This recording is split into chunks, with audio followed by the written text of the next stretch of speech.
Back. Kadapa జిల్లా టీడీపీలో మరో అసమ్మతి జెండా ఎగురుతోంది. తెలుగుదేశం పార్టీలో ఇప్పటికే కమలాపురం మాజీ ఎమ్మెల్యే వీర శివారెడ్డి తన అసమ్మతి గలాన్ని విప్పిన నేపథ్యంలో కడపలో ప్రజాభిమానం ఉన్న మరో నాయకుడు దుర్గాప్రసాద్ కూడా పార్టీ అధిష్టానం తనకు ప్రాధాన్యం ఇవ్వకపోతే రెబల్గా రంగంలో ఉంటానని ప్రకటించారు. చంద్రబాబు నాయుడు చేస్తున్న అభివృద్ధి కార్యక్రమాలు తనకు బాగా నచ్చాయని చెబుతున్నప్పటికీ తన అనుచర వర్గం ఒత్తిడి చేస్తే తాను రెబల్గా పోటీ చేస్తున్నట్లు చెబుతున్న దుర్గాప్రసాద్తో మా కడప ప్రతినిధి చంద్రమోహన్ రాజు ఫేస్ టు ఫేస్. కడప జిల్లా తెలుగుదేశం పార్టీలో అసమ్మతి సెగలు రగులుతున్నాయి. కడప నియోజకవర్గంలో బలమైన వర్గం కలిగిన దుర్గాప్రసాద్ కూడా ఈరోజు తిరుగుబాటు బావుట ఎరవేసే పరిస్థితుల్లో ఉన్నాడు. ఆయన అడిగి తెలుసుకునే ప్రయత్నం చేద్దాం. సార్ చెప్పండి, ప్రధానంగా తెలుగుదేశం పార్టీని వీడే యోచనలో ఉన్నారా? తెలుగుదేశం పార్టీ వీడే యోచనలో అయితే లేనండి. ఎందుకంటే గత ఎన్నికల్లో మనకి 3 జిల్లాలకు సంబంధించి ఒక సామాజిక వర్గానికి సీటు ఇవ్వాలన్న ఉద్దేశంతో అక్కడ మనకి వ్యాపార సంస్థలు చూసి మనల్ని సెలెక్ట్ చేయడం జరిగింది. అది కూడా ఆ రోజు వారు ఇంటికి వచ్చి రిక్వెస్ట్ చేసి మనకి సీట్ ఇవ్వడం జరిగింది. మరి దాని తర్వాత చంద్రబాబు నాయుడు గారు బద్వేలు మీటింగ్లో మా అభ్యర్థి హరినాథ్ రెడ్డి మేము బీజేపీకి సపోర్ట్ చేస్తున్నామని చెప్పారు.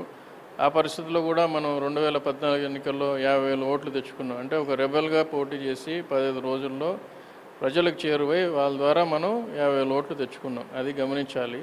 ఇండిపెండెంట్ కంటే రెబల్గా పోటీ చేసి నన్ను నేను నిరూపించుకుంటాను. ప్రధానంగా గతంలో తెలుగుదేశం పార్టీ మీకు టికెట్ ఇస్తామని చెప్పి చివరి నిమిషంలో బీజేపీ అభ్యర్థికి కడప టికెట్ను కేటాయించడం జరిగింది. ఆ తర్వాత కూడా జరిగిన పరిణామాలు చూస్తే మిమ్మల్ని తెలుగుదేశం పార్టీ నియోజకవర్గ ఇన్ఛార్జిగా నియమిస్తామని చెప్పేసి కొంతకాలం నియమించి మళ్ళీ ఆ తర్వాత ఆ ఇన్ఛార్జి పదవిని కూడా జిల్లా అధ్యక్షునికి కట్టబెట్టడం జరిగింది. ఇన్ని జరిగినా కూడా మీరు తెలుగుదేశం పార్టీలోనే కొనసాగుతూ వచ్చారు. ఎందుకు మీకు అంత ప్రాధాన్యతను ఇవ్వడానికి చంద్రబాబు కానీ అలాగే అధిష్టానం కానీ ఎందుకు ఆచితూచి వ్యవహరిస్తుంది? అలా ఏం లేదండి. ఇప్పుడు అక్కడ సమాచార లోపం అనేది చాలా ఉంది. ఎందుకంటే ఇక్కడ జరిగే వాస్తవికత అక్కడ పేదలకి మారిపోతూ ఉంది. ఈరోజు తీసుకుంటే సర్వేలు కూడా అనుకూలంగా ఉన్నాయి నాకు, కానీ వాళ్ళు సీట్ ఎవరికో ఇస్తామని చెప్పే పరిస్థితి ఉంది.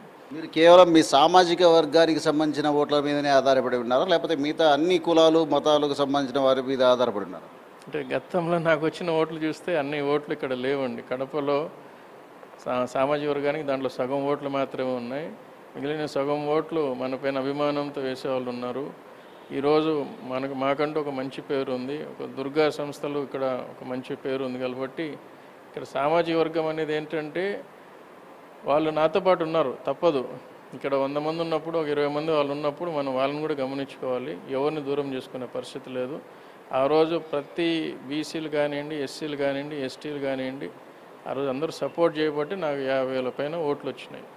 కనుక మనం అందరినీ కలుపుకోబోయే పరిస్థితి ఉంది. ఖచ్చితంగా న్యాయం చేస్తారని అయితే నాకు నమ్మకం ఉంది చంద్రబాబు నాయుడు గారు. చూద్దామండి, వేచి చూద్దాం. క్రమశిక్షణ కలిగిన నాయకుడిగా ఇంతకాలం కొనసాగుతూ వచ్చారని ఎప్పుడు కూడా పార్టీ ఆజ్ఞలు కానీ పార్టీ లైన్ కానీ తప్పలేదనే అభిప్రాయాన్ని దుర్గాప్రసాద్ వ్యక్తం చేస్తున్నారు. ఇంతకాలంగా అవమానాలు జరుగుతున్నా తమ మీద కొంతమంది తప్పుడు సమాచారాన్ని కమ్యూనికేషన్ గ్యాప్ని ఏర్పాటు చేసే ప్రక్రియను చేస్తున్నా కూడా అధిష్టానం ఎందుకో గుర్తించడం లేదనే అభిప్రాయాన్ని కూడా దుర్గాప్రసాద్ వ్యక్తం చేస్తున్నారు. ఇదే క్రమంలో తనకు పార్టీ గుర్తింపునిచ్చి బీఫామ్ ఇవ్వని పక్షంలో ఇండిపెండెంట్గా తన అభిమానులు తనకు సంబంధించిన అభిమానులతో పాటు చాలామంది కార్యకర్తలు తన కుటుంబానికి సంబంధించిన అభిమానులందరూ కూడా వారి ఒత్తిడి మేరకు తను ఇండిపెండెంట్గా పోటీ చేసేందుకు సిద్ధంగా ఉన్నాననే అభిప్రాయాన్ని కూడా దుర్గాప్రసాద్ వ్యక్తం చేస్తున్నారు. కెమెరామెన్ సతీష్తో చంద్రమోహన్ రాజు, AP 24/7 కడప జిల్లా.